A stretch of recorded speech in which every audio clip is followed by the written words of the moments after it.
Thank you so much for being here, and we're going to start the afternoon session of today's events of this summer school. And it's wonderful to see you all here and to welcome you to this kind of more conceptual session, more conceptual in terms of, in comparison to the sessions you had before.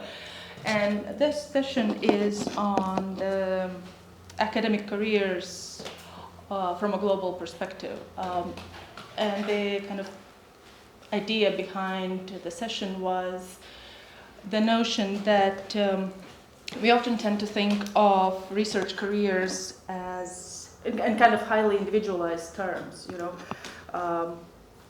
and also happening within very kind of specific national contexts.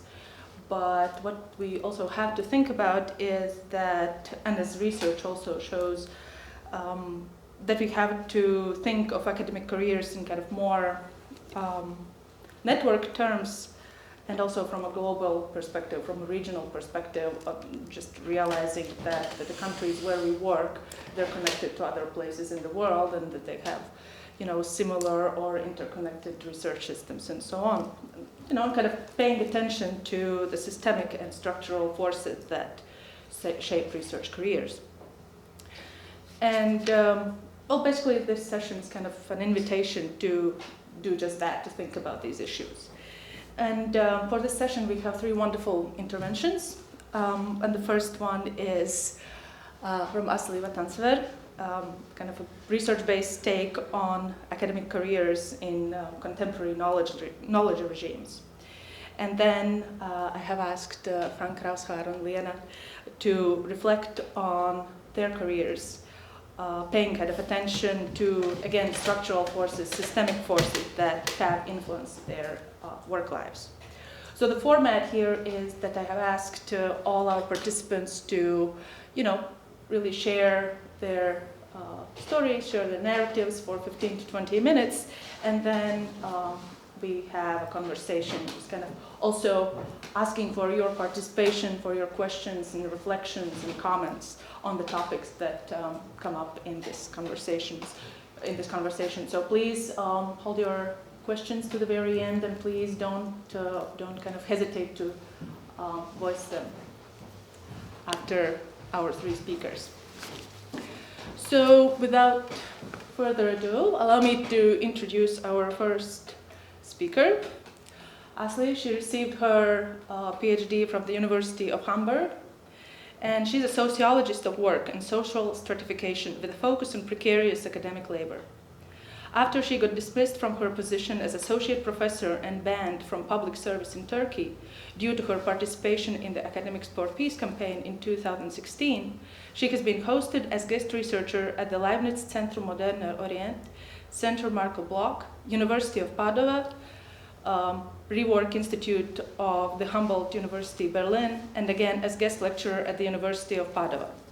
Her ongoing research project at Bard College Berlin, where she's currently located, investigates forms of academic labor activism in Europe. So without much further ado, Asli, the screen is yours. And you have the co-host. Thank you, Emma. Yeah. Thanks a lot for the nice introduction, of which I could only understand a part of, but it's fine. And thank you for the invitation in the first place. It's really great to be here and talk about my favorite love-hate subject, the academic career. So we will be talking about the ups and downs of research career extensively in this session. But maybe we should first revisit our hitherto existing conventional perception of academic career and ask to what extent it corresponds to current day reality of our profession, if at all, of course. Traditionally, the academic career was seen as a low-pay, high-security career path that promised, intellectual and moral satisfaction. And this satisfaction and the long-term job security were seen as a compensation for the lack of monetary gains. And perhaps for that reason, it has become a habit for academics. And it is indeed one of the main pillars of academic work culture by now, to keep repeating the mantra that we are not doing this for the money. And, this motto may have made sense in the past, where people at least used to have job security in the form of a tenured civil servant. But in the contemporary state of things in academia, I would say it's nothing but a scam, because first of all, the academic industry is a zillion-dollar industry of cutthroat competition. Like, we literally kill each other over third-party funding. Let's admit this. And when we publish to increase our own market value as researchers. And then we go and pay hundreds of dollars to have access to journals that publish our articles and use our unpaid work as editors and reviewers. Like, what kind of a scheme is that? So in a $1 million industry, rising above the shoulders of thousands of non-tenured postdocs and grad students, unpaid and unrecognized labor, we are not doing this for money. It sounds like a justification for exploitation and unpaid overwork, to be honest. And, besides the fact that you also derive some sort of emotional pleasure from your job, does not mean that you don't need a salary to survive. And second, in contemporary academia, tenure is vanishing, which used to be the main form of job security in academia that we had. Or it's at least limited to a tiny privileged minority right now. And the majority does not even have basic job security. So let's consider what we're doing here. You don't have job security, you don't make a proper living either, most of the time. So what are you working for? For the sake of the sublime quest for truth? Get out of time. This is a lie, we know this. And even if we should assume for 1 second that you can afford to work without job security or monetary gain. Let's assume you can afford to work for your own pleasure of intellectual production. Then you must be obscenely privileged and rich. This platonic ideal of a privileged academic worker with no financial concerns is certainly another problem that needs to be addressed, if that's the case. But let's forget about this ideal, which does not apply to the majority of us academic workers nowadays, and let's take a look at reality. I would say the reality of academic career today lies in the systematic cuts in public funding for higher education and research, and in the consequent devaluation of academic work. Or if I should put it in less fancy terms, there is less and less public money for research and higher education, and that's why we're killing each other to get external funding, from foundations, from corporations, and from the European Union, etc. And our labor as scientists is outrageously cheap on the market. One reason for this is that the universities are producing more PhD candidates, more PhD holders than the academic labor market can absorb. And, while this oversupply of PhDs is not the only reason, it is one of the major reasons. It certainly helps create and sustain a vicious cycle. By increasing the supply of academic labor, you decrease its market value. This is basic economics that even a 5-year-old child would understand. Of course, labor devaluation in academia did not happen in one day. It proceeded through a set of policies that have been underway since the late 1970s, and it got accelerated in the last 2 decades through concrete labor market policies. And these policies involve a factual reduction of tenured positions, like pretty much everywhere, but specifically in the leading scientific countries. And it included frameworks to increase competitive internationalization, like the Bologna process in the EU, for example. And what underlies these regulations is a view on higher education and research as just a means of enhancing capital accumulation. Now, we can summarize this utilitarian view on research and higher education as instrumentalization. And this instrumental view on higher education affects all decisions regarding the curriculum and staffing. Academic disciplines are being evaluated mainly according to their profitability. Non-profitable degree programs get downsized or completely eliminated. Institutes get underfunded and ultimately shut down. And not surprisingly, the programs that are eliminated are usually theoretical sciences that do not fetch immediate profits, or Marxist and gender studies, for example, that are known as system critical, or subaltern studies that challenge the disciplinary orthodoxies. And, you know, I'm not talking about an abstract idea here. We have seen a plethora of examples. Just within the last few years, gender studies, diaspora studies, theoretical programs like Latin philology, theoretical physics, and mathematics got shut down in many countries, like the US, Australia, Hungary, Germany, and so on and so forth. And even without these drastic measures, you must have noticed that most of the faculty in substantial disciplines or humanities find themselves forced to market their disciplines and, you know, like emphasize why they are still relevant. You know, it has become commonplace to see sections in departmental websites like, what can you do with a sociology degree and so on. This is actually a result of this profit-oriented instrumentalist view on science and higher education, and it evaluates knowledge according to its market value. And I would say a similar or the same logic is actually prevailing in the choices of faculty staffing. You know, the choice of faculty staffing also follows the principle of profitability. When you apply for a job at a university, for example, the first thing you have to prove is that you're competent enough to acquire external funds. This is like written large in every job ad, especially at German universities. You have to prove that you're able to get either EU or DFG funding, otherwise you won't get the job.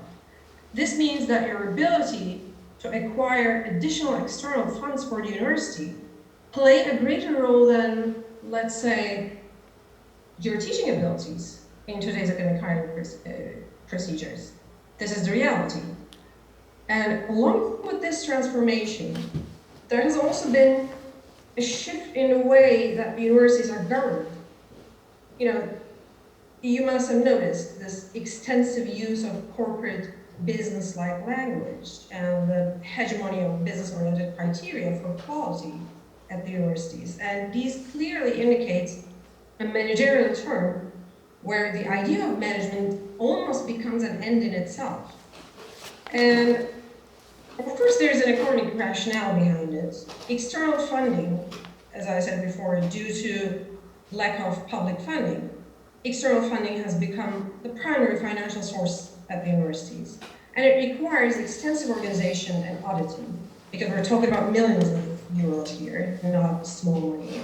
And as a result, we have come to see offices within the universities entirely dedicated to the acquisition of European funds, committees exclusively concerned with quality management and the fulfillment of the excellence criteria, and so on and so forth. And you won't be surprised to hear that the people in these administrative bodies have permanent contracts, whereas most of the instructors don't. Most of the instructors are working on fixed-term contracts, the adjunct professors, as we call them.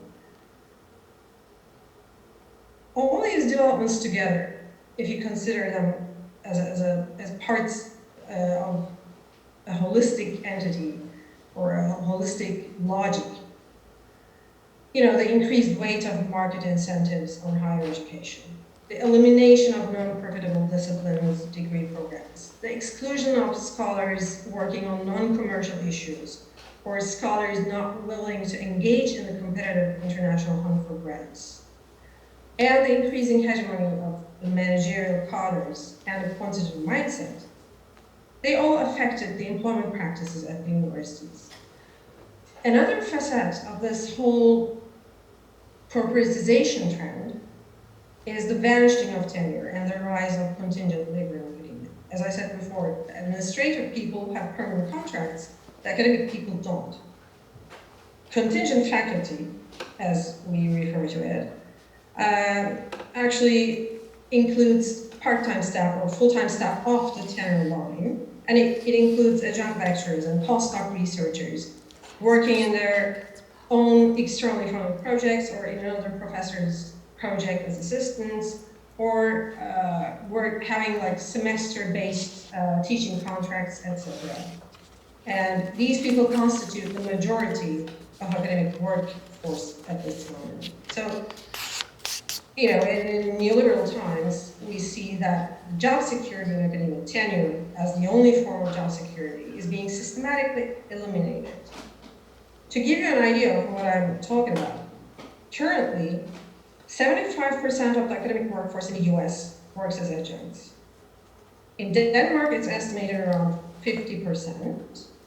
In the UK, almost 40% of the researchers are on fixed-term contracts, but this is actually based on a weirdly selective state statistics. So the real figures are actually speculated to look much worse. Some people, some researchers talk about like 68% or even higher. And in Germany, we have a record high. 92% of the entire academic labor force works on fixed-term contracts. Only 8%, and these are the tenured professors, who are actually the feudal lords at the universities, have job security. And this is just, a little picture from the leading scientific countries. And this contingent faculty, which constitutes the majority of the academic workforce, suffers from many forms of labor devaluation, including unpaid overwork, self-exploitation, exclusion from social benefits, lack of infrastructural and institutional support, exclusion from institutional decision-making mechanisms, and in many cases, even mobbing and sexual harassment. And moreover, without tenure to protect them against external pressures, the contingent staff are exposed to all kinds of potential threats from students, parents, administrators, and tenured peers, especially tenured peers, politicians, or any external actors. And in many cases of workplace harassment or bullying, or political matters, contingent staff are mostly left to their own fate and practically forced to keep silent about workplace harassment and exploitative work practices. And this brings us to another corollary of labor devaluation in academia, that is the undemocratic mode of governance at the universities. Now, as I said before, contingent faculty actually constitutes the majority of the academic workforce, but despite that, they don't have a seat in the faculty boards and administrative bodies. They don't have a say in the designing of curricula. The courses they teach are often imposed upon them. They are seen as disposable in general, and they get dismissed immediately without consultation when programs are closed or downsized. And they're not even seen as equal peers by their tenured colleagues. Most of the time they are being infantilized as early career, even though most of them have been in the business for over a decade. Just because they don't have tenure, they are being looked down on. And academics love to preach democracy and transparency in the classroom, but when it comes to their own work environment, the tenured minority does not hesitate to exclude the majority of their own colleagues who are just as qualified as themselves and who do the same amount of work, if not more, from institutional decision mechanisms. So much to institutional democracy. This is practically the research career that awaits those who get into this business. And you must be aware of this, because no one told me when I was an undergrad and decided to get into a academic career, but you should know. You will be underpaid, underappreciated, underrepresented, and overworked. And in the leading scientific countries, statistically, only 5 to 20% of you will obtain tenure, but you will keep chasing that hole in the brain. You will keep applying for funding after funding, running from one meaningless conference to another, because the illusions of the sanctity of intellectual work and people's sporadic compliments on this and that article you wrote will feed your vanity until it will be too late to change careers and start new. This is how a research career looks like in the 21st century. Good luck. But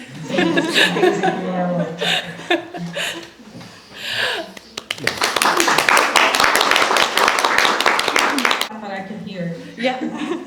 I was about to, thank you. I didn't depress you too much.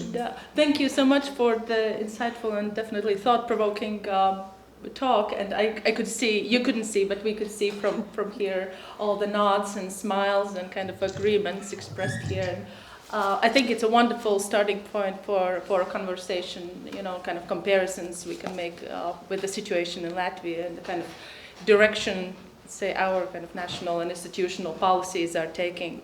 So thank you so much. Okay, let me introduce our next speaker, Frank Kraushaar. He held positions as research assistant at the Institute of Sinology of LMU Munich, lecturer of Chinese literature and history and professor of Chinese literature at the University of Latvia, and as professor for Chinese studies at Tallinn University. He left the University of Latvia in 2020 to fully realize an ongoing research project excuse me, on neoclassicist cyber poetry on the ChinaNet. It focuses on the complex interdependence that informs nowadays cultural presence of literary classics and the rift between traditional and modern culture in contemporary Chinese society and poetry. The resulting hybrid lyrical subculture so far has rarely been considered by Chinese studies scholars.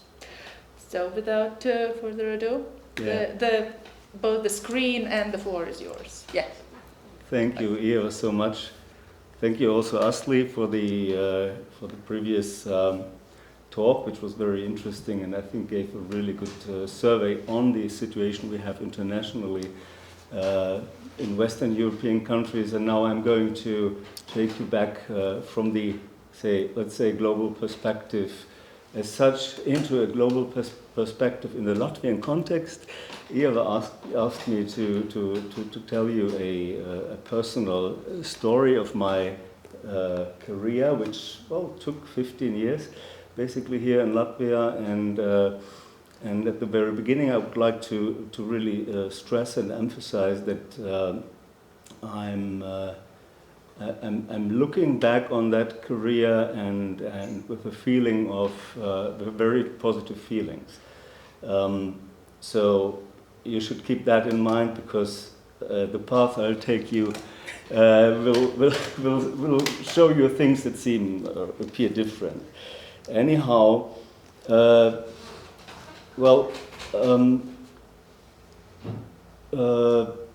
was precisely what Asli previously called the managerial turn that was already at place and ongoing at the beginning of the century, and the circumstances that come with such a managerial turn and other things related to it made me personally, I was just a postdoc guy looking into the future and thinking about how to make my career. So all these circumstances made me feel quite uncomfortable with them. So I felt that I had too much to adapt to standards. I had too much to think in a language that was not my own one. So I'm in the humanities, as Eva already said, and language is a very, very important factor here. I was working at an institute, at a very prominent institute of sinology or Chinese studies in Munich, and I loved the job, but I was very much doubtful about whether I would continue my career and how it would be possible at all. So that was the situation when in 2004 happened the extension of the European Union. And we received a letter from Latvia, whether there would be anybody in Munich who has an interest in cooperation. So I'm not going here into details, of course, but the consequence was that I went to Latvia in 2005 and started together with a handful of mostly young colleagues, but also some elderly colleagues, building up a new department of Asian studies and a new program, or two new programs. I think that was the very beginning of it. So now let me just give you a survey on how I will show you the development and explain the development over those 15 years. I divided it into 7 mini chapters, so really short and mini chapters, but they have the title. So the first chapter would be the challenge. So what was the challenge at the point when I came to Latvia, with no knowledge of Latvian language, of course, neither any other local language. So second chapter, what were the opportunities The third one, what was my outer or official career here, a very short survey of course only. The fourth chapter, what were the problems that occurred after a while. The fifth chapter, the collapse. And the sixth chapter, the aftermath, and the seventh, a conclusion, a personal one, yeah. So what actually was the challenge? And here, this is a very short chapter, because, I mean, there was no real, academic challenge in the sense that I was invited by an institute that would be a prominent one and would equip me with everything I needed to sort of make particular high achievements. That was not the reason. But no, I was interested in the opportunity to work at a place that, allowed me to be a sort of a key between a local academic environment and an international academic environment. I was already sort of, I had participated before in several projects, so I had a good network and could bring it to Latvia from Germany. So that was actually my challenge, and I liked it very much, and everything started up very well. So what then are the opportunities for a scholar who comes from a country and like Germany and from a university that is well known, has a reputation to start working in Latvia? So first of all, I could easily engage with my sort of know-how into the development of new programs, because all this was actually set up from outside. It was Latvia entered the European Union, and that brought with it the demand for new programs that would be in accord with the Bologna standards. So nobody had any idea about this at that place. So I had something in my hands and in my head that I could contribute. That was quite easy. I could define from the grassroots research priorities at this new institution we were working at. You were at that time also was there. And I could bring in my, as I already said, international networks. I had good relations, first of all, to Taiwanese foundations who were already important for Chinese studies since the 1980s. Later, the People's Republic of China came, and I co-founded the Confucius Institute, which, looking back at this now, may have been a mistake, but anyway. Then cooperation with the European Union funds, of course, was important, but also with Korea and Japan.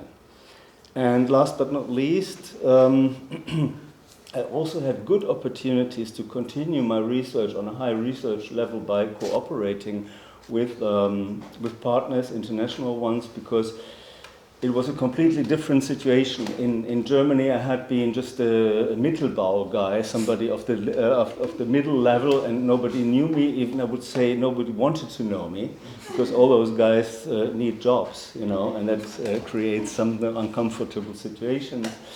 Now I came from Latvia. I represented a whole nation, even not being a Latvian myself, and that really made many things easy. And I had lots of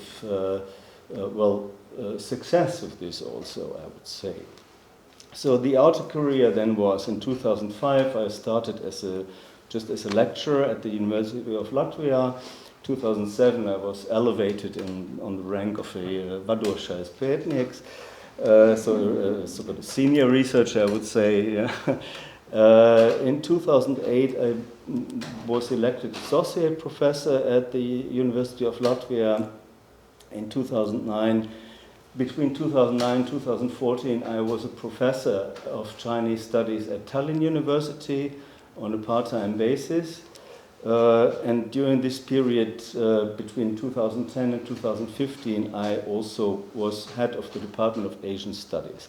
That was basically during difficult years after the financial crisis, when many people had left the university, salaries were very low, and basically nobody wanted to do the job. So I took this as an opportunity to enhance my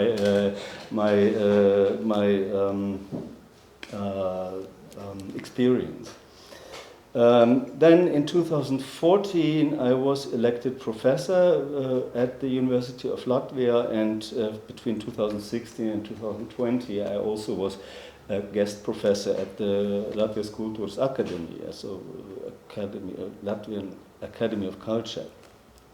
So now the problems. From 2008 and here, I mean, in this conditions, under the conditions of in Latvia, this is clear. We had a sharp decline of freshman students, which of course had consequences for the whole program. But the decline had stabilized, so that the freshman students came in each year on a similar level from 2014.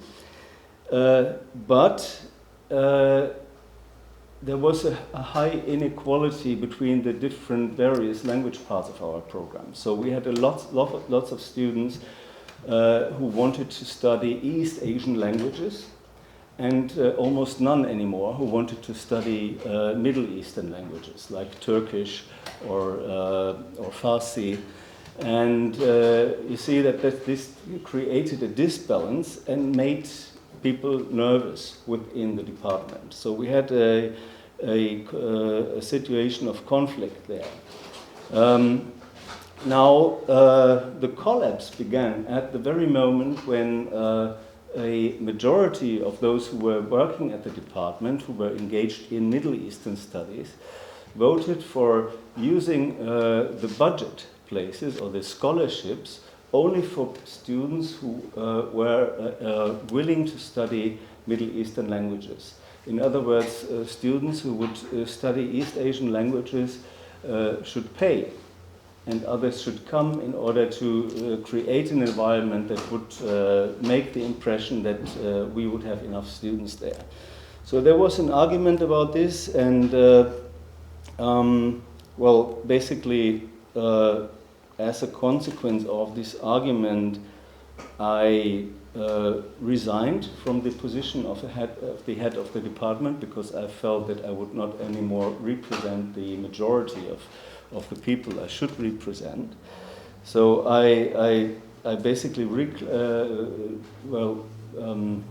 I stopped working as a head of the department and took this again as a good opportunity to engage more in research. So I was embarking on research projects and cooperating with partners in Germany at first place, I would say. I was not really clear-sighted enough, so I continued this practice for a while, maybe for about 2 years, and I continued also to be outspoken. So I said, this is not good for the program if we use the money just for one part of the program, to sustain one part of the program, which again created an uncomfortable situation among the colleagues, who said that somebody is here among us who is against the main line, actually, of our policies. So after I came back from a second semester of research in Germany, I discovered that I was not assigned anymore any lectures.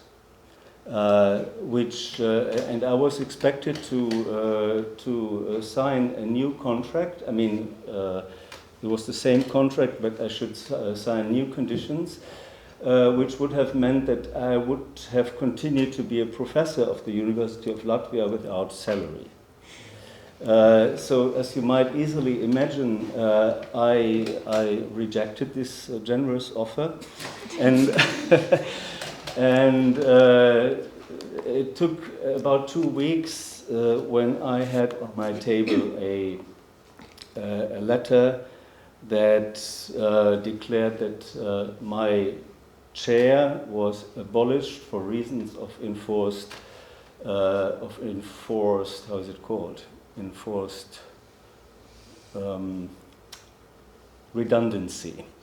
So, which means enforced redundancy means that a company or a university, in that case, has actually nothing to do for a certain worker or somebody who works at the place, and they have no choice out of economical reasons but to fire the one. Yeah? So that happened after 14 years of work at the University of Latvia.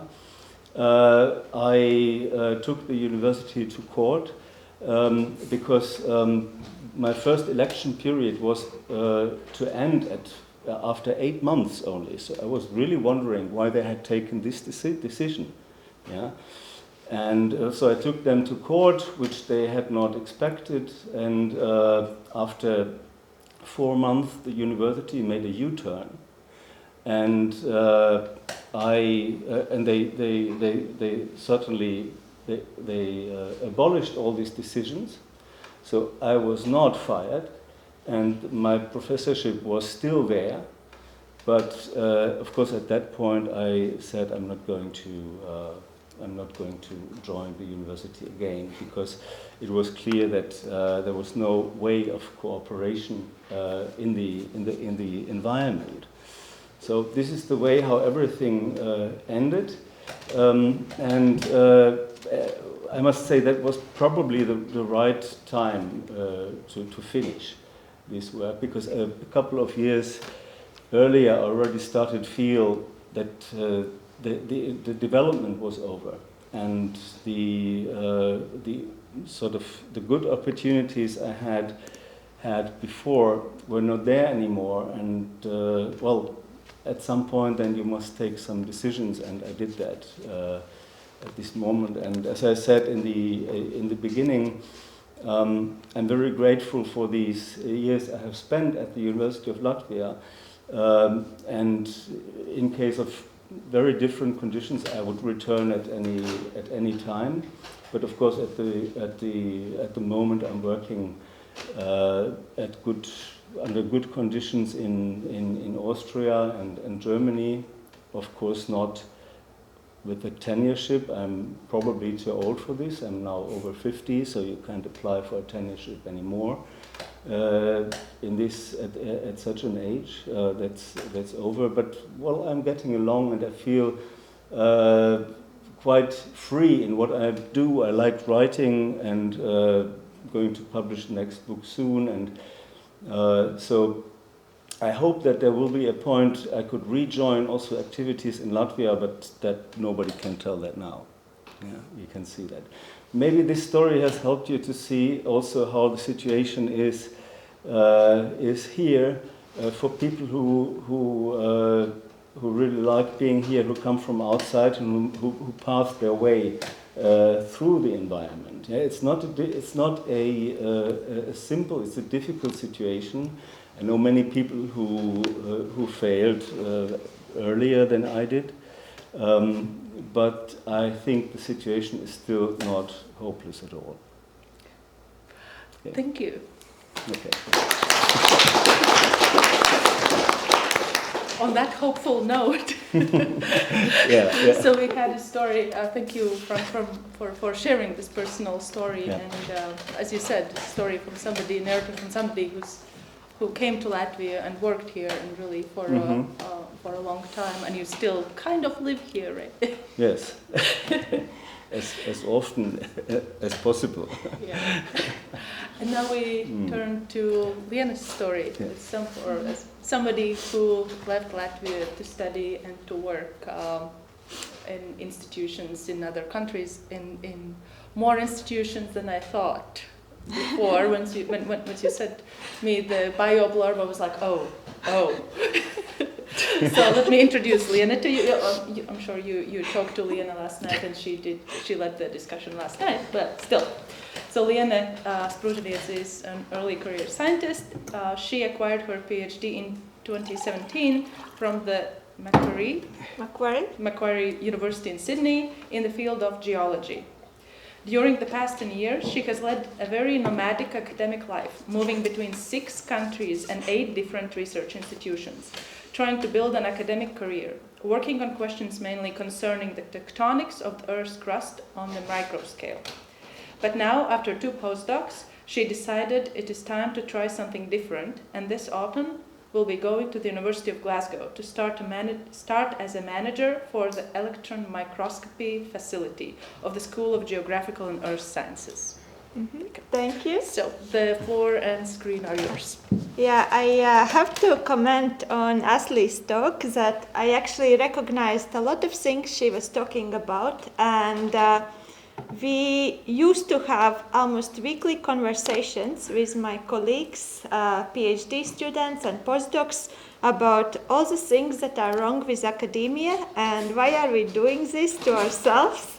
So yeah, so a lot of it is true, and it's not a perfect environment. So this will be a story of me starting as a quite naive idealist, fascinated with science and wonder, and getting into a bit more realistic view on academic career, and making a choice to try something different and maybe try a different direction for the moment.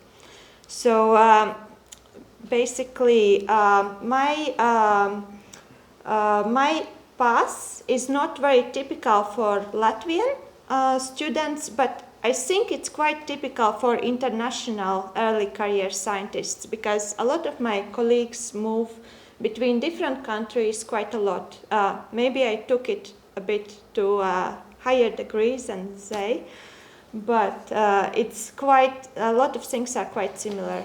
So basically, I started in Latvia. I did a bachelor in the University of Latvia in Geography and Earth Sciences department. And from the moment when I started my first lectures, I really loved the environment in university. I thought it would be great to work there. It would be great. I just loved to be there. So I think I wanted academic career very early on. And then I did few exchange studies. I went to do Erasmus, and it really helped me to improve my English and feel more confident of myself being able to live in other countries. So after I did Erasmus, I came back with completely different look on what I can do. And I still finished my geology. I moved to geology because I got involved in the research project with this institute, and I started to do things for them, and I thought, oh, this is so interesting. I really like this topic. I want to study it. So I'm mostly in my career, I don't have a very good strategy. I just follow my interests and go wherever it takes me. So I moved to geology, and then I found my next scholarships myself. I went to University of Oslo for 6 months and studied there a bit. And there I had a great course in structural geology, and I thought, wow, this is great. I really like structural geology. So I want to study that. And I came back, and we don't have structural geology in Latvia, so I thought I need to go somewhere where I can study it.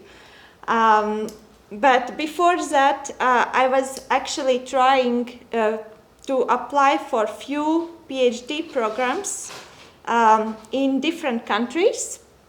And I realized that with my Latvian education, I'm not competitive, because I was not invited to any interview where I applied for. So I realized I'm just not competitive, and also probably my application letters were not very well written. I know they were not, because I reread them afterwards.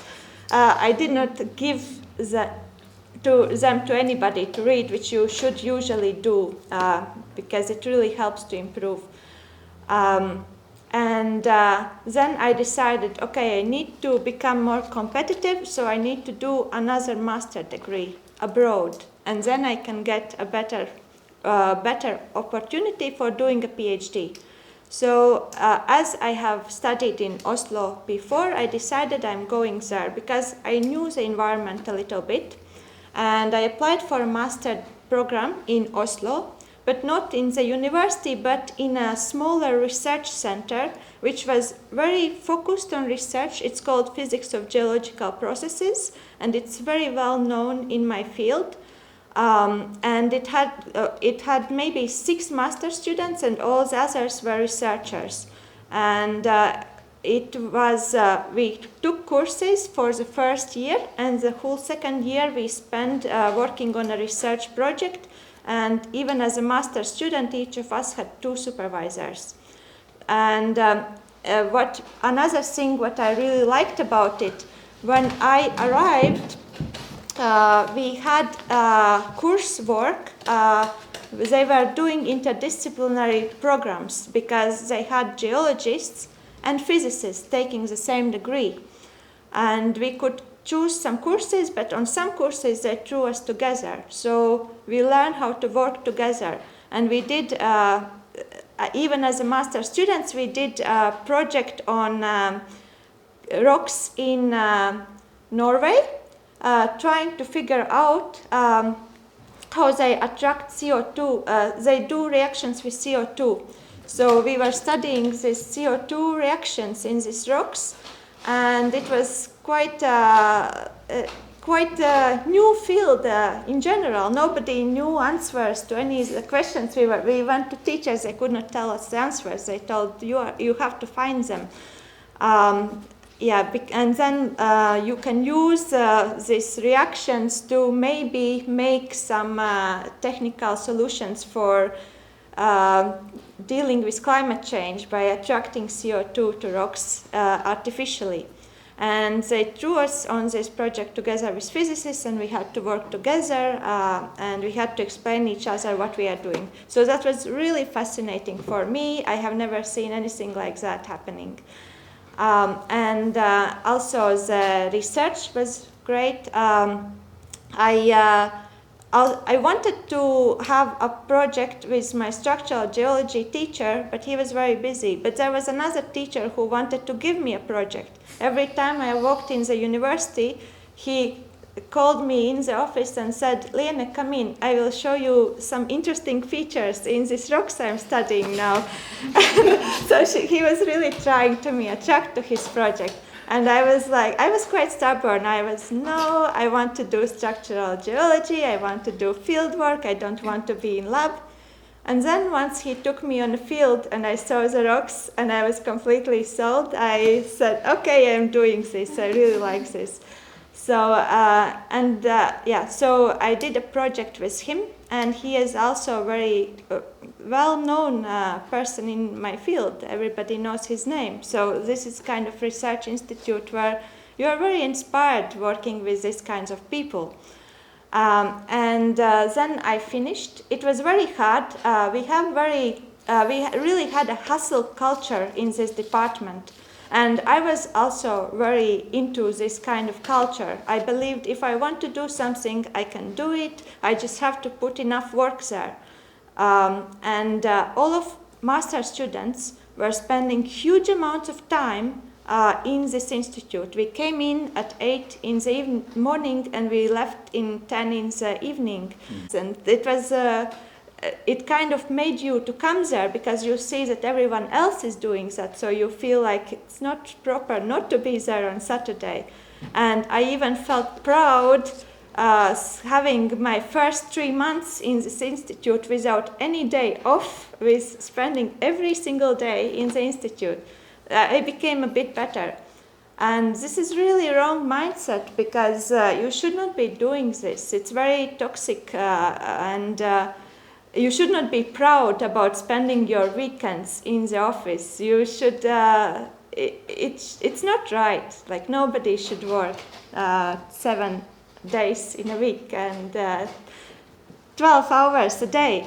But this is how it often happens. It's not uncommon. It's quite common abroad. And but then I finished this program, and I was right. I was more competitive after that because I got 3 offers to do a PhD without even looking for them. And this partly happened because my supervisors had very good connections in their fields. Everybody knew them, and if they went to conference, and they took me with them, and they introduced me with people. So it really, really helps if your supervisor is well connected, and if he is generous enough to, well, he should be, if he's helping in your career and introducing you with people. So I had 3 opportunities: one to go to northern Norway, the other to go to Münster in Germany, and the other to go to Sydney in Australia. And I was, I did not want to stay in the same country because I like to move countries at that point. I really loved that. I wanted to start something new. And in Germany, I did not really like that the project was very lab focused, and I wanted to have field work. I really like outdoors, and I like hiking, and I like climbing. And this is kind of things that I wanted to do as a work as well. So, and Australia first was perfect country to go to because I was always kind of wanting to go to Australia, but the project was very well fit as well. And what I did right at that stage, I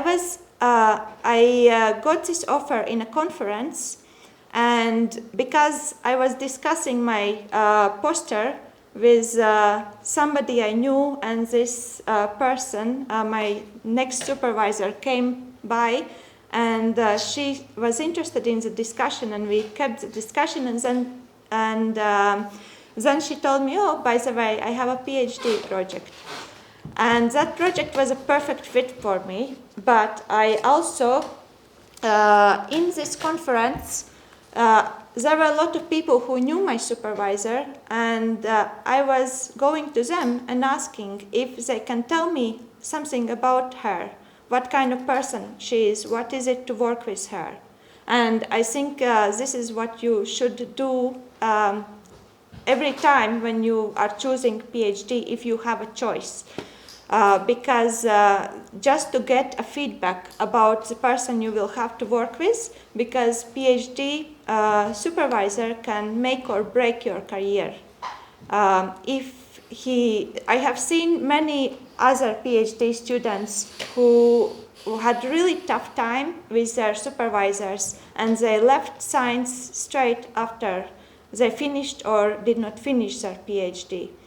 And my supervisor was different. She was she was a woman. I really liked that because you don't have women role models in geology very often. But she was also very structured and very, we were discussing science a lot, and I came back with very good feedback all the time. So I think she helped me a lot further on. So then I moved to Australia, and we also had this quite toxic work culture there as well. We had a lot of students staying, also coming on weekends. We had one student, PhD student, who was sleeping under his desk. We were sharing house with him. He came to our house once every 2 weeks to wash his clothes, and otherwise he was sleeping under the desk and working on his projects in between. We had Chinese students who were sleeping in the office. They had pillows on the table so they could sleep on the table. All of us as well was working more than we should. But I would say, like, I had very interesting life. I also had opportunities to go on field works. And as a geologist, you go to Central Australia for 2 weeks, and walk around, hike, and teach other students some geology there. You go to Tasmania or you go to New Zealand, and it feels like you are doing a work, you are getting paid for something that somebody else pays to do. So somebody pays to have vacations there, but I'm paid to be there. So this is kind of thing that it's hard to, we love what we do.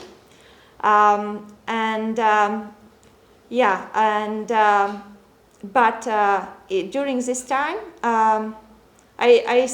I still did not know much about academic career. Nobody really talked with me about how it really looks and what's waiting for me afterwards. I kind of heard the statistics that only 1% to 3% of PhD students get hired permanently, get permanent job in science. But I did not believe it. It was hard to believe because everything was going really well for me until then. So I thought I will be fine. I finished quite well. I finished with 3 publications, which for my field is very good, and 1 in very high impact journal. And I have done a lot of conferences, and I have had awards, and I have worked on some really interesting projects and had collaborations. And afterwards I was trying to look for a job, but it was really much harder than to find a PhD. Finding a postdoc after PhD was, there were much less opportunities, and there were always somebody with a better background, more closer background to the topic than you have. And not only that, but sometimes there were 2 positions that were very relevant for me, and I got to an interview for them, and afterwards I was evaluated as the second candidate. And then I saw that the first candidate who got the offer was some PhD student from the institute, from the same institute which was advertising this offer, or a PhD student of a collaborator of somebody who was advertising this offer. Even my CV looked better. I still did not get it. So for a while I stayed in Australia, and I worked, my supervisor helped me to get a job as electron microscopy technician, where I could work part-time and finish my papers and spend time looking for jobs. And then I got an offer for another 2 years in Australia, and everything was done, the funding was there, the instrument was there, I had the necessary knowledge, but the paperwork went really, really slow, and it felt like it was completely stuck, and my visa was finishing. So actually in Australia you have very strict visa laws, so I had to leave Australia before they got done with paperwork. And it was mostly administration thing, because I even called them every second day, and they only had to put signatures on the paperwork, but they could not manage to do it for 6 months. So at the end I had to leave without anything, and I went back to Latvia without anything. And so this was maybe a mistake that I didn't have a plan B, and partly because I committed on this position, because it was almost done, everything was there, and I did not look for other positions. And then it fell through, and I had to go back to Latvia, and I was a bit disillusioned with science, like academic career, because I also saw what's happening with my colleagues and other PhD students. A lot of them were burned out. I knew personally 6 people who had clinically diagnosed depression at some stage, and that's only the ones that I knew of, like only the ones who were fine with sharing it to me. There could be more. A lot were dealing with panic attacks, and this is a huge problem in academia, because by statistics, every second person have some kind of anxiety or panic attack from academia, and like it's much higher compared to the average population. So it's a huge problem, and like you should know that you are prone to it if you are in academia. And in this kind of, I think it's very important to keep good work-life balance, which I did not do. But so I went back to Latvia, and I thought, I don't know what I want to do next. I kind of not sure if I can succeed in academia because I had so many rejections. I also wrote grants, but they were just below the line and they did not got financed. And then I tried to get back to the University of Latvia because I was in Latvia. I thought it would be okay, maybe I can get back here. But it really didn't work. They could not offer me anything. They did not have any money. Even they needed somebody with my expertise. So I decided, okay, I have to try something different. I went to work in Ministry of Economics on petroleum reserves. And that was totally not a job for me. I really realized that the first week when I started. And then I realized I cannot do this. I miss science too much, so I need to go back to science. And I started to look for jobs then. I sent about 30 applications for jobs. I numbered them in my computer. So I had a quite thick skin because I only took it as a numbers game. So I got one through, and I got a job in UK in Camborne's School of Mines, where they were working on critical metals that we will need for green economy. And but that was only 10 months project. But because I was desperate, I needed to get back to science. I took it. So I moved to Cornwall for 10 months. I moved to Cornwall for 10 months, did that, and that helped because from there I was back in science and I was able to get a new project in Germany. So I got a 2 years project in Germany now, and I worked there, but it was very hard as well because my boss was really demanding, and again I was really close to burnout at the end of it. Half my hair fell out because of stress. So at the end after this and so many moves, I like to move, but it was too much even for me. And I decided, okay, it's time to try something different. This career is too crazy, too unpredictable. Usually I did not know what I'm going to do in the next year or next 2 years. So then I thought, okay, I need to have something more stable. And I applied for a job as electron microscopy technician. It turned out to be a manager job. And they hired me at the end, so yeah. Happy end. Kind of story. So we will see what comes out of it. Thank you. And you're starting in October 1st, right? Yes. Yes. So yes. happy end.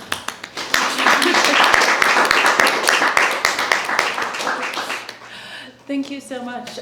Okay, I hope you've all been kind of holding your questions. Oh, we don't even have to have a moment like this awkward moment of silence.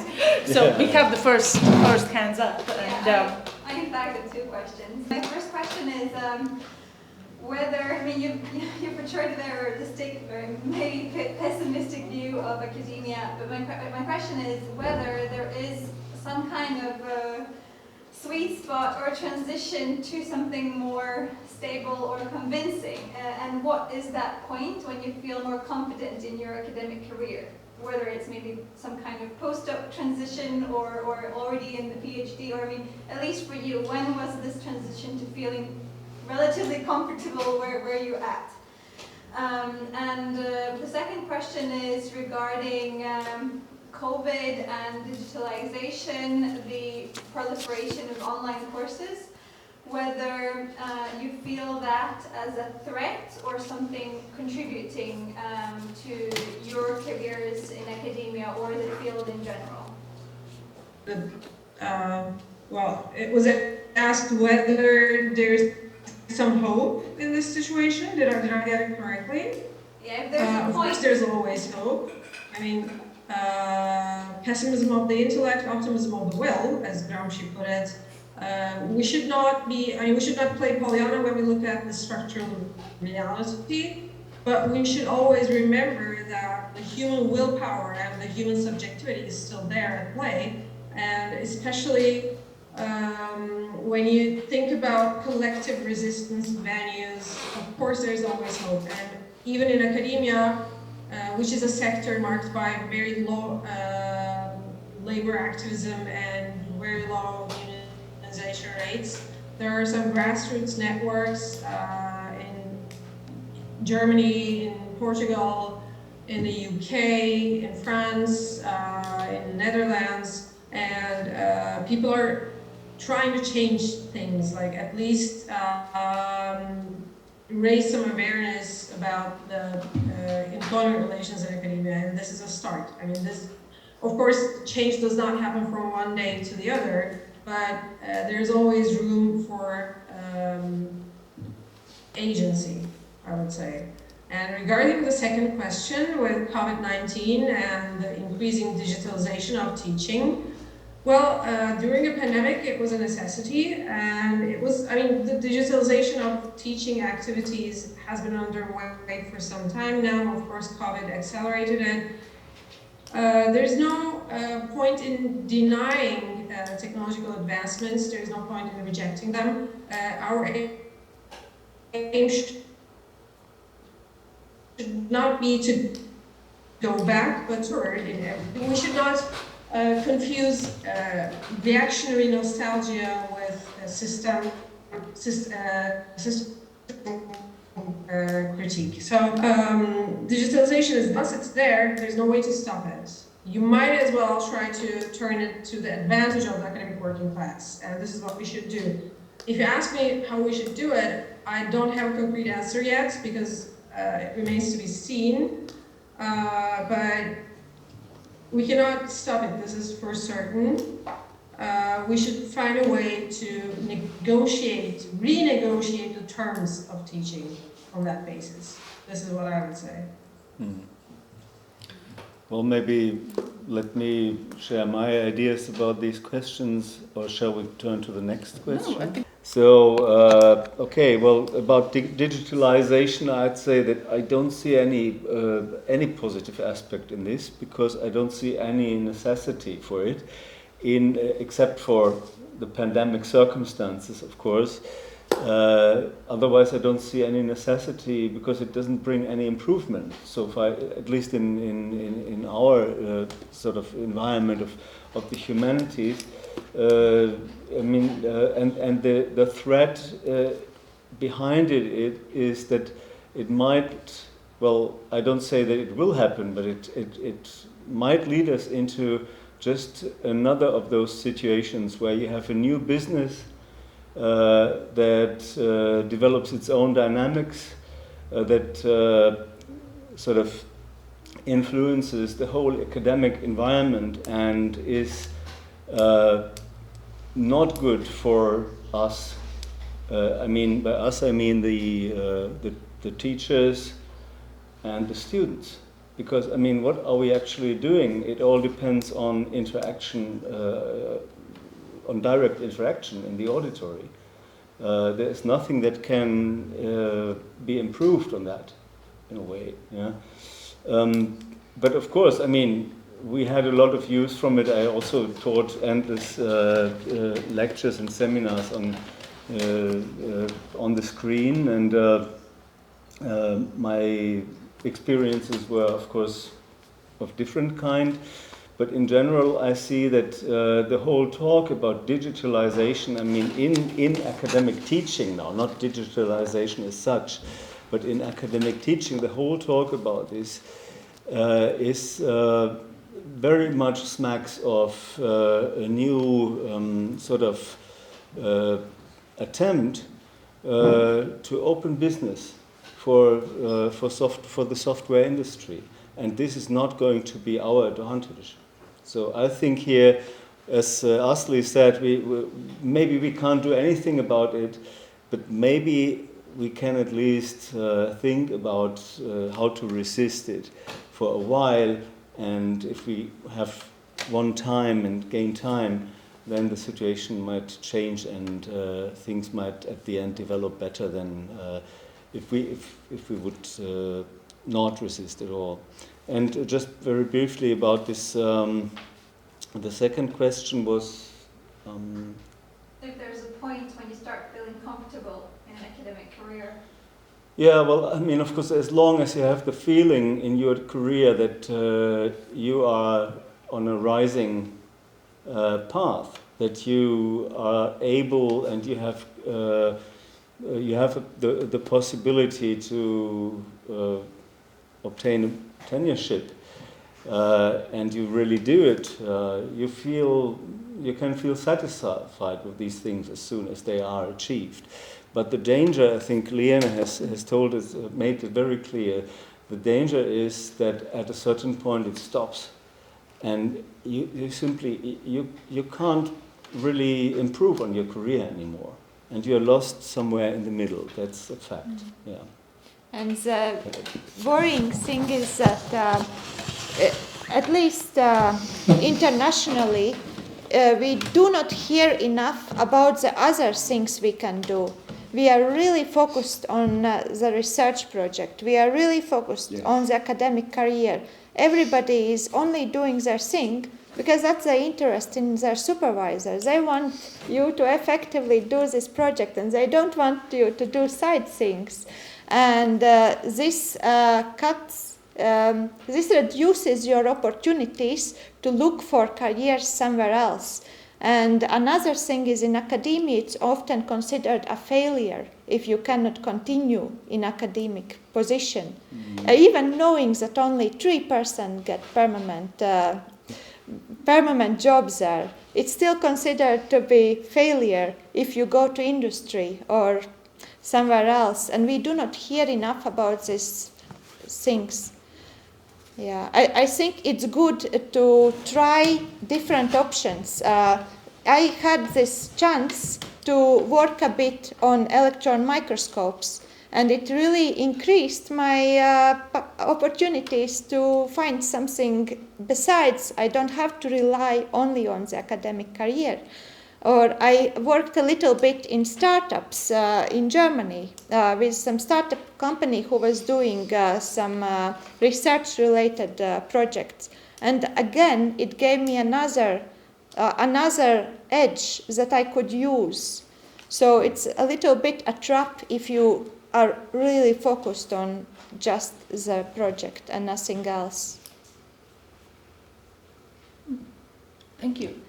Laura. Hi, yes, I have a comment because about what you said, because 2 or 3 years ago there was Undemocratic conference, and Undemocratic, its organization combines associations as ours in European level, and actually they made a conference about how to have also career out of academia, because like in Latvia we had a problem that we have like one of the lowest amounts of PhD students in Europe. But at the same time, in Europe, they have a problem that they have too many. So the question is like how for also programs to prepare students for careers out of academia. So that's a discussion that they are having, and it's also just like wanted to put it in the conversation. Thank you. Thank you. Questions, comments, reflections? Yeah, Eva. I'd like to hear your thoughts on why there are more mental health challenges in academia than other work fields. These are causes. Yeah. Could you hear us? So the question was about mental health issues in academia, like how you would explain that, the prevalence of them especially in the academic field? There are actually reports in several countries about how the mental, especially in the US and in Australia more, but I have read a couple in the UK as well. Interestingly, in Germany, nobody talks about mental health issues in academia, probably because it would make us too grim.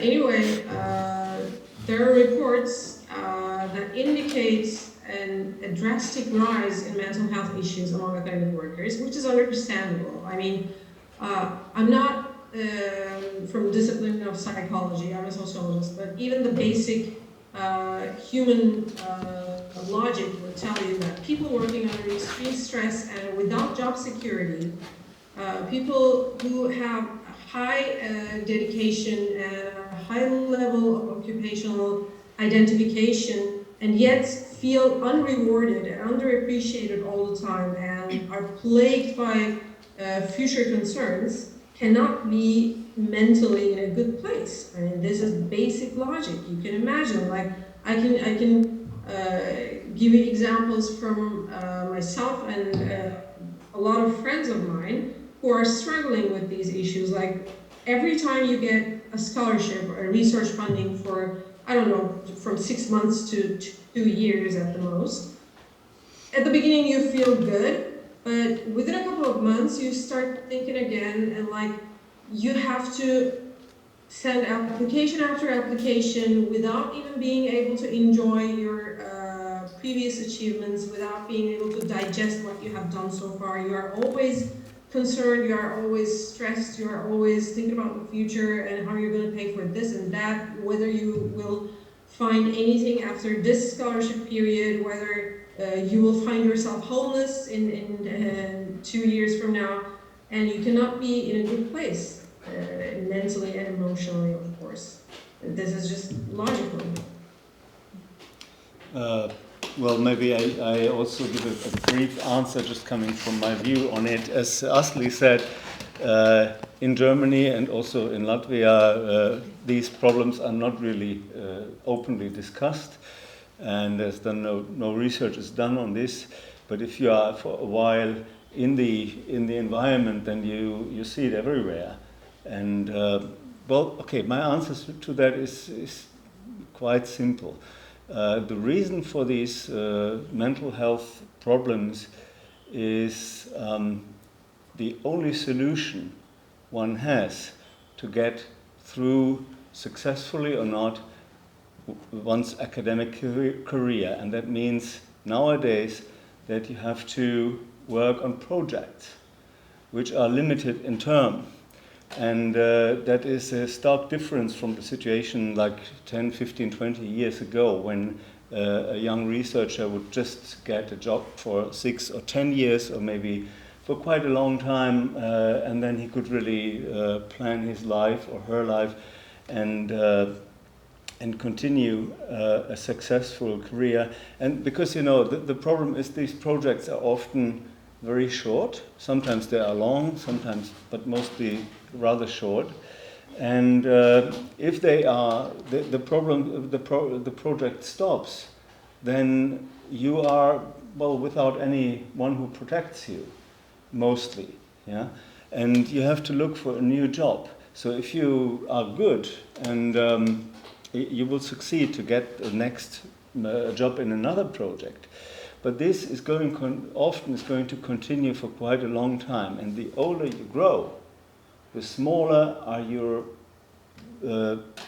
opportunities to exit the academic career. So that means that the pressure rises all the time. And you never know where you're going to end up. And you are partly afraid to exit as well. Yeah, because if you exit... What did we do? Nothing. Okay. Yeah. If you exit, it's often also one-way direction. You cannot get back in it again after a break.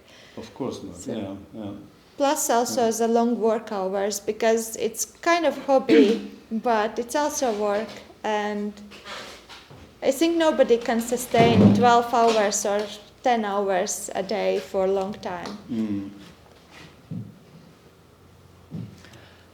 Do we have? Yeah, we have a question. I have a question for Frank. Yes. Regarding the situation where you were in, when you had to leave the head of department position, do you think something like that would ever happen in Germany? And what do you think were the reasons for this situation? Was it funding, which is always an issue here in Latvia? Was it different values for the people, for other people, or was it just personal relations? Sorry, do you mean when I resigned from the position of head of the department, or when I decided not to prolong my professorship? So, well, to me it seemed like the tipping point was when you had to leave the position of the head of department. I guess because afterwards your problems started to build up. It seems so. Well, okay. It happens very often everywhere that someone gets rid of one's duties in an administrational position, so and then resigns, as I did. So this is something that can always happen. This is nothing in particular. But the way how my career at the University of Latvia ended, of course, it was very unexpected for me as well. I thought it would just continue. I was very proud of being professor of the University of Latvia and had no intention really to change my job. So, and of course, this does not happen for example, in Germany, if you have a tenureship. And I had the equivalent of a tenureship in Germany, so I was elected for the first time into this 6 years period, so then it's actually a question of routine that it's prolonged, and after that you cannot be fired anymore. So that they suddenly took this decision to fire me the last moment they could was unexpected. So that was, that's something, of course, if you have this stable position in a country like in Western Europe, so you usually are in a very comfortable situation. Of course, I'm envying some friends and colleagues I know who really use this situation. They're writing their books, they have a very stable environment. If they are not too much engaging themselves in projects, which they can also choose not to do, then their situation actually can be quite good. But there's a very, very few people. Yeah.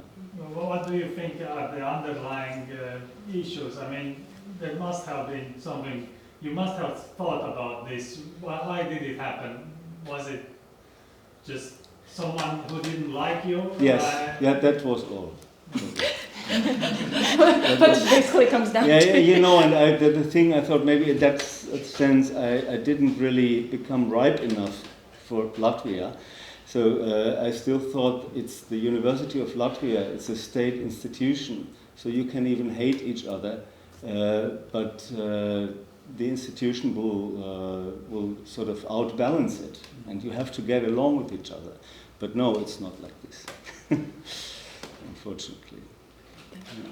So maybe the last round of questions for all the participants, and then we can maybe have a more informal conversation before our next session. Mm. Yeah. Is there such thing as that you become unemployable in academia, meaning that you become too cool to institutes or to other places where you could potentially work if you lose your high-ranking position? Is it a problem? With me, it's the case. So I am a professor. I have the title, which means that I actually cannot be an assistant professor or someone on a lower level. And as I mentioned before, I'm over the age of being able to be employed. So there is, I think this age in Germany is 51 or so, yeah? Something like this, 51, 52. And so in a sense, I have become unemployable. Yes. But being overaged for certain positions, or being out of the age eligibility criteria of some scholarships, for example, we have this with European scholarships, like for Marie Curie, for ERC starter, for ERC consolidator, there are like time eligibility periods, and after that, if you miss that, like for example, you cannot apply for a Marie Curie scholarship later than 6 years after your PhD, or you cannot apply for an ERC starter grant later than 7 years after your PhD, and so on and so forth. But the fact that you're out of the time eligibility criteria for some scholarships or for some positions does not mean you're overqualified. It just means that you're overaged for these positions for some reason, according to their criteria. But it's not the same as overqualification. I mean, I think overqualification does not apply to the academic sector because here everybody is qualified. I mean, there's no non-qualified worker. Everybody holds a PhD and everybody has publications, or you have to have publications, and you can never have too many publications. So there is no such thing as overqualification. You are expected to be overly qualified in any case, even for a stupid adjunct lectureship, but you're underappreciated or you're underemployed in some cases. This would be more apt, I think. We don't have a problem of overqualification here. We expect people to be overqualified, but we want them to be, we want to undermine their qualifications during the labor process. I would say This is the maybe problem with academia. I would say maybe for postdocs, because if you do too many postdocs, you are not looked well upon.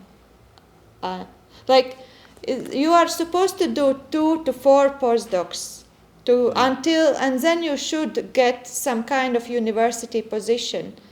And I have seen that, like, if you have for 6 or 10 postdocs, they think, what's wrong with you? Why can't you get the faculty position?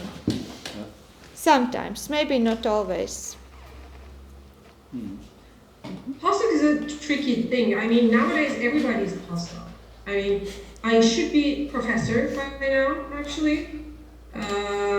And this applies to many of us. There are just no enough tenured positions on the market. That's why everybody's an eternal postdoc. And even, I mean, a postdoc usually, at least 5 years after they're done with their PhD, a typical postdoc does have the same qualifications as a professor back in the days when we used to have tenure. Back in the 60s, people finished their BAs and then they had Magister or whatever the shit they call it, and they immediately proceeded to professorship. It was so easy. And now you have to finish like 20 postdocs, and by the time you're 50, you're still doing your 20th postdoc, and you're still as far as possible away from a professorship, and you're being infantilized as early career and postdoc. It doesn't mean that you're not qualified or that you're like overqualified or whatever. It just means that there's a shortage on secure positions in academia. It's a scam. Postdoc is a scam. Postdoc is a way of utilizing qualified people's super qualified labor in tenured professors' projects. You, me, Frank, or whoever, we are at the same qualification level as an average tenured professor, but we are being hired in their projects and used as assistants. Postdoc is a way of making valuable academic labor cheap.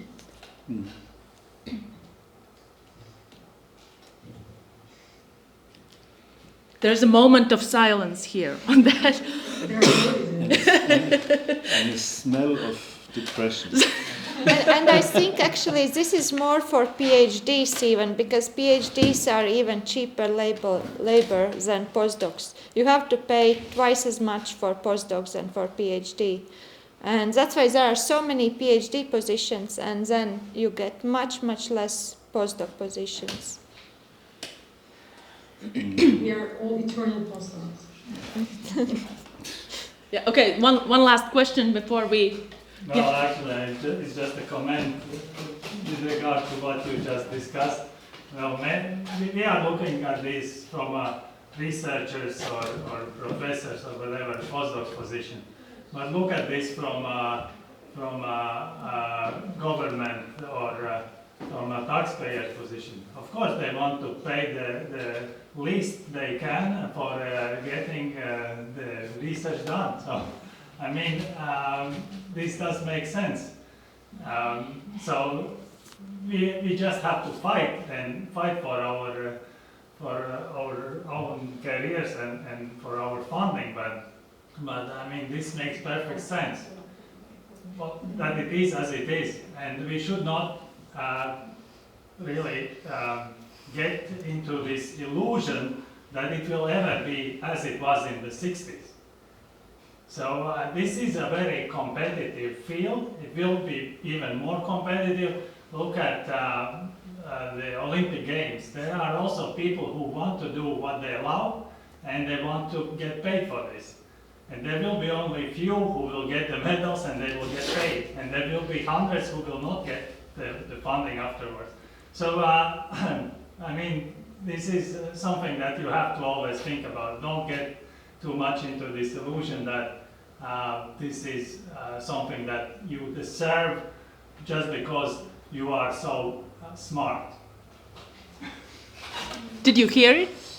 Yes, but I didn't understand what is being asked here. Like, is it about meritocracy, whether someone really deserves something just because they believe that they're smart, or are we talking about objective qualification criteria that the academic industry itself has put forth, and we finish them all, and it's just normal that we expect to be progressing in our career? It's. I think it was.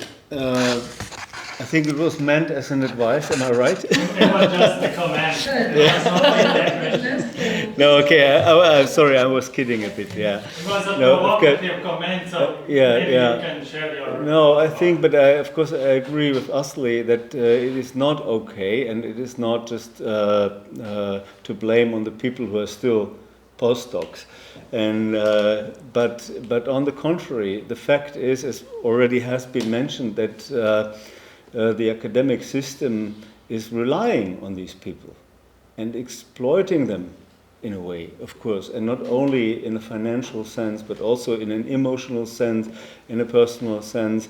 And nobody ever has cared about taking certain measures in order to provide more security, more sort of solid ground for the lives of such people who are doing a good job, actually. And if you're doing a bad job, you realize yourself that you stop it and you go somewhere else.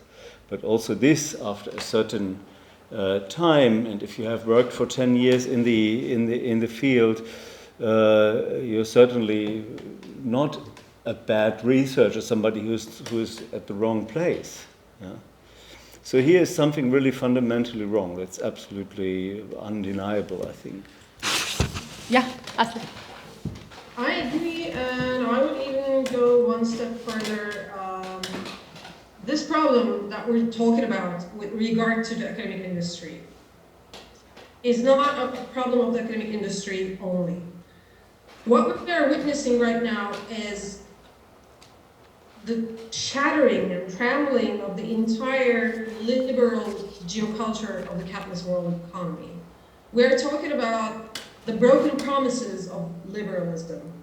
You know, the mantra of liberalism was that if you work hard and if you do everything that the system expects from you in terms of education, in terms of self-training, in terms of self-improvement and everything, if you work hard, and if you take all the necessary measures, and if you finish all the levels that are required for advancement in life, in career, in social stratification, you would move forward.